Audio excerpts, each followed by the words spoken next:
For more on the numbers, let's bring in Brent Thill from Jefferies and Jay Vleeschhouwer from Griffin Securities. Very good afternoon to you both. Thanks so much for joining us. Brent, I'll come to you first, I guess, A, on the headline numbers, but B, on the cloud numbers, Azure growth of 48% year over year. Are you impressed? We are. I mean, another consistent story, right? Two-thirds of this business is recurring revenue, so shouldn't be a surprise on the numbers. The three big segments all beat.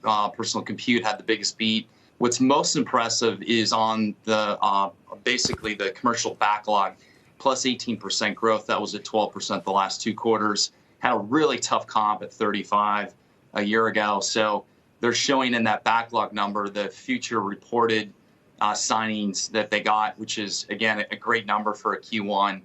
So overall, really impressive.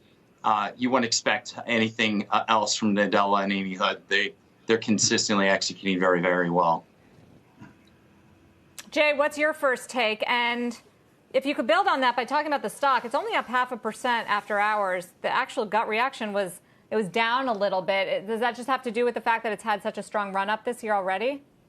I'm sure that has a lot to do with it, but also I would agree with Brent that all three of the segments beat our expectations for revenues and operating income. So that's important too, that we shouldn't lose sight of the fact that operating income was better than we had thought. We had forecasted 44% growth for Azure, so 4-point beat. That translates into close to $200 million of upside. Every 1 point versus last year is about 40 to 45 million. So that's a good 4-point beat in that. And so all things considered, I'll agree with my friend Brent that this is a very strong, broadly based improvement in results on somewhat tough comps. I'm sure the Windows business did well also, considering the fact that PC sales were strong in the quarter. One other sign I would bring out that is not in the release, but based on some work we've done, and I think this is a very good sign, is that Microsoft has substantially been increasing over the last few months its open jobs. So after troughing the numbers back in the spring, like a lot of other tech companies, they have been substantially increasing the number of sales openings, services openings, software engineering. Their sales openings are quadruple the low back in the spring. That, I think, is a good sign that they feel the need to now bring people on board in all these critical functions. Brent, do you think Microsoft will be the exception or the norm, particularly given, of course, the results we got from SAP just yesterday?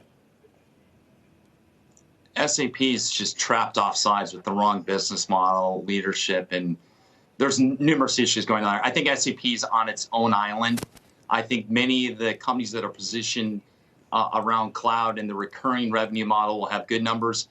Any check that anyone's done, digital transformation's happening. We're all stuck at home. We're using software to communicate and collaborate, and that is a key theme. And the dollars that are being spent are increasing. So the fact that SAP put up those numbers in that type of environment tells you how far offsides they are on their go-to-market in the products that the customers want right now.